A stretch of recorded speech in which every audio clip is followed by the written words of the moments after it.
Alright guys, this is your first flip video of the year. We're going to model it here in the classroom, and you're going to take notes, and then while you're watching the video, I'm going to stop and play it for you, discussing what's going to be expected when you get home.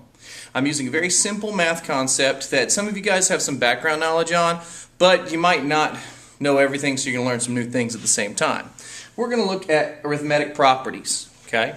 These are properties that we're going to use a lot that are going to strengthen our mental math skills and going to make us easier, or not easier, but make us better problem solvers.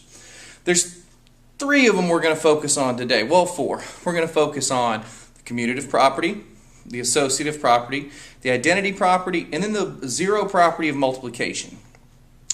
The associative, commutative, and identity are properties that exist for both addition and multiplication. Let's start with the commutative property. It's called the order. And pretty much it says that the order of the addends or factors will give you the same product or the same sum every single time. So if we take 3 plus 4, that's equal to 7, just as the same as 4 plus 3 is. Also, we could take 6 times 2, it's equal to 12, just as 2 times 6 is. Now these properties cannot be used with subtraction or division. You can't flip them like you can with the multiplication and addition. The next property is the associative property. It's called the grouping property. We've been working with the order of operations, and that's required us to use parentheses and brackets.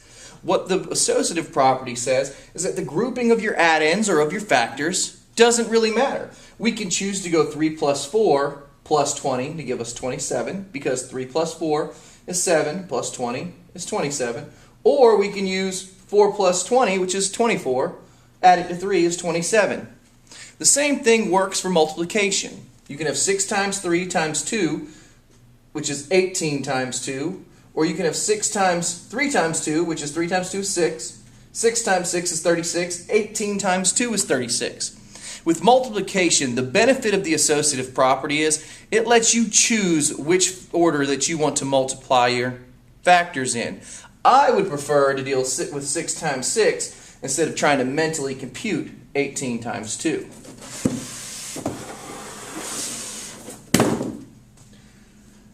Another property is the identity property. The identity property is really easy to remember. It gives the number its identity by adding it to 0 or by multiplying it to 1. And it literally says any number added to 0 will give itself as the sum. Example is 2 plus 0 is 2. The multiplying property says, the multiplicative identity property says that multiplying any number by itself, bar 1, is going to give you itself. 2 times 1 is 2. This isn't talking about prime numbers, because even composite numbers like 4, 1 times 4 is still 4.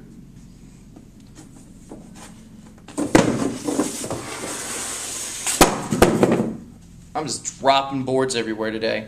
The last property we're going to talk about is the zero property of multiplication. And as you would expect, it's exactly what it says. Any number n multiplied by 0 is always going to give you 0. It doesn't matter. And I gave you a few examples here that I want you to look at. 16 times 0, it's 0. 2,634,979 times 0 is 0. Now using the parentheses and brackets, 2 times 3, then times 20, and then times 0. Because the last addend you're multiplying is 0, or really all of them could be 0, it's going to be 0. We could have replaced 3 with a 0 and put the 3 out here. We still end up with 2 times 0 is 0, 0 times 20 is 0, 0 times 3 is 0. What I'd like you to do now is I'd like you to try a couple. I want you to solve and then explain how the properties helped you compute these problems mentally. I want you, because they're easy. I mean, you're 5th graders. I know you can add 7 plus 6 and 24. I want you to do it mentally. I want you to use these properties to help you. First one is 7 plus 6 plus 24. The second one is 12 times 3 times 3. Please notice what is in parentheses. And the last problem is 32 plus 8 plus 10. The last thing that I want you to do, and I'm going to kind of really lean out of the shot so you can see it. I want you to explore to see if 3 plus 4 in parentheses multiplied by 2 has the same exact value as 3 plus 4 times 2 in parentheses. Let me slide it over so you can see it a little better. Okay? We'll check these usually the next day after you've been assigned the video, but today we'll go over them after we're done. See you later.